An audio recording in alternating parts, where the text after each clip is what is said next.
Guys 18 বছর বয়সে বিদেশ আসছে, তারে কয়টা প্রশ্ন করি, দেখি তার উত্তরগুলো কি। তো আপনারা শোনেন।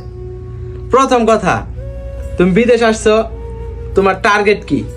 টার্গেট টাকা পয়সা কামাবো, পরে বাবা মারে দিমু, এরা চলবো, এটাই। তোমার উপর নির্ধারিত করে তোমার ফ্যামিলি চলবে, এটাই প্রথম টার্গেট। হ্যাঁ। আচ্ছা, যাই হোক, খুব সুন্দর। দ্বিতীয় প্রশ্ন, দেশে যাবা কত বছর পর? দেশে দেখি 5 বছর পর যেতে পারি। মানে টার্গেট আছে 5 বছর। 5 বছর পর। হুম। তৃতীয়, দেশে গিয়ে কোনো গাড়ি, মানে এরকম ব্যবসা বাণিজ্য এরকম কোনো কিছু করার পরিকল্পনা আছে কিনা? হ্যাঁ আছে, দেখি যদি ভালো কিছু করতে পারি একটা বাড়ি বানবো, মানে ভালো একটা বাড়ি করার নিয়ত আছে। আর আর একটা ব্যবসা দিয়ে রাখবো আর কি। হ্যাঁ, এখন কথা হইতাছে লাস্ট যে প্রশ্ন, আসছো কতদিন? আসছি 1 মাস 2 দিন। 1 মাস 2 দিন। লাস্ট প্রশ্ন হইতাছে, তো বিয়ে করবা কয় বছর বয়স হলে? বিয়ে এটা তো আমি জানি না। না তাও কও, আমার দর্শক, আমার ফ্যান্স ফলোয়ার ভাই ব্রাদাররা দেখতাছে, না তো তাদের সামনে কও।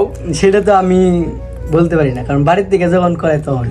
না না, আমরা যখন নতুন আইছি আমরা কইছি বাড়ি থেকে যখন ইয়া করবো তখনই বিয়ে করব, ঠিক আছে? এখন তারপরে তোমার নিয়ত বা টার্গেট কত বছর পরে? বিয়ের উদ্দেশ্যে সর্বোচ্চ 5-6 বছর পর।